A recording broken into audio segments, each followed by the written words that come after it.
Hello guys welcome back to my YouTube channel.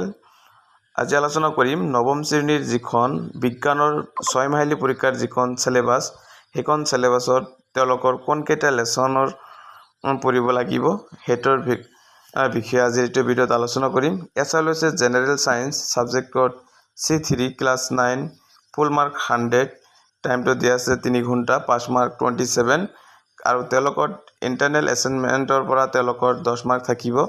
ইয়াৰ চেপ্টাৰবিলাকৰ নাম দিয়া আছে আৰু হাফ ইয়াৰলি এক্সামত কোনকেইটা পঢ়িব লাগিব সেইকেইটা সাবজেক্টৰ আন্ডাৰত টিক মাৰ্কটো দিয়া আছে। ইয়াত তেওঁলোকৰ 1 নম্বৰ লেসন 2 নম্বৰ লেসন তেওঁলোকৰ 6 মাহিলী পৰীক্ষাত পঢ়িব লাগিব, কিন্তু 3 নম্বৰ আৰু 4 নম্বৰ লেসন তেওঁলোকৰ 6 মাহিলী পৰীক্ষাৰ কাৰণে পঢ়িব নালাগে। আকৌ এনুৱেল এক্সামৰ কাৰণে তেওঁলোকৰ কোনকেইটা লেসন পঢ়িব লাগিব এইখন সিলেবাস তেওঁলোকে নেক্সট টাইম তেওঁলোকে এইখন সিলেবাস চাব পাৰিব। और ये सब से 5 नम्बर लेसन 6 नम्बर लेसन तेलकर 6 माहिली परीक्षार कारण पढ़िब लागिब और ये सब 8 नम्बर जो लेसन दिया आछे हेटो तेलकर 6 माहिली परीक्षार कारण पढ़िब लागिब।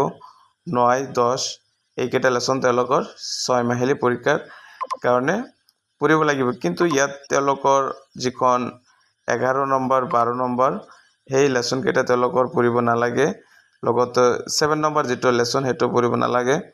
और तार पिছত तेलकर 13 और 14 ইয়াত দুটা লেসন আছে और ইয়াত যিকেইটা লেসনত টিক মার্ক দিয়া আছে 6 মাহিলী পৰীক্ষাৰ যেটো বক্স আছে হেটোৰ আন্ডাৰত और সেইকেইটা লেসন যিসকল নৱম শ্ৰেণীৰ ছাত্ৰ ছাত্ৰী আছে তেলকৰ পঢ়িব লাগিব, কাৰণ যেহেতু 6 মাহিলী পৰীক্ষা কিছুদিন পিছত অনুষ্ঠিত হ'ব সেইকাৰণে তেলকৰ আগতীয়াকৈ এখন সিলেবাস ফলো কৰি তেলকে যদি ভালকৈ পঢ়া শুনা কৰে তেনেহলে তেলকৰ 6 মাহিলী পৰীক্ষাত तेलकर कोनो धৰণৰ एग्जाम बेया নহব और तेलकर सम्पूर्ण ভাল নম্বৰ পাই যাব এইখন সিলেবাস ফলো কৰিলে।